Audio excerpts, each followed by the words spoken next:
Truman, thanks. Truman wins that election in 1948 on national health care. Right? What happens is the Republicans say, you are a conspiracy to create national health care, and if we think that needs to be made public, you will lose. And he says, okay, let's see. And he does a whistle-stop tour where he tours America in a train. You can't do that anymore. He gets in a train and he's toured America saying national health care, waving his hands, and he wins on that issue, right? Clinton wins on national health care. Obama wins on national health care. So I think national health care is a winning political issue, and these polls support that people support national health care. The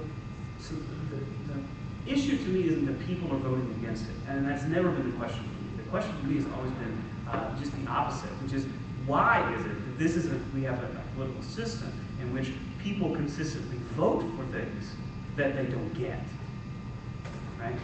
And that is the kind of way I would frame the question, right? Is why do you have a policy idea like national health care, which is so popular, and people have consistently voted for, and politicians have run on and argued about, and yet up until this year, this is the first national health care bill that's even been voted on.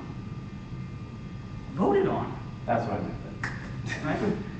I mean, I always call it Parliament, and people know I'm Congress, right?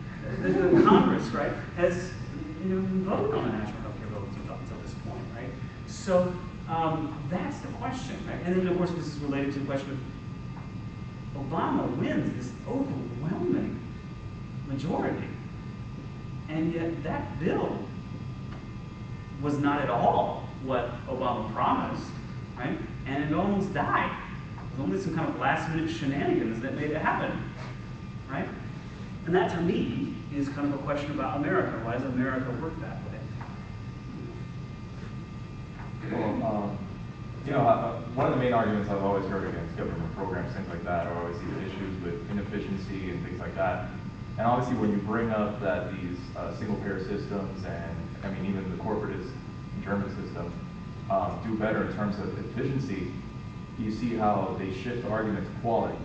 So when you're arguing with someone, a conservative, for example, and say, well, these systems are the most efficient in terms of bang for buck, they'll shift it and say, well, America has the greatest healthcare system in the world in terms of quality.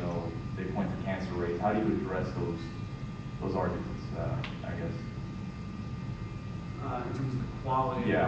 How do you say, well, it's. I mean. What you want me to say is that national health systems are better in terms of quality, right?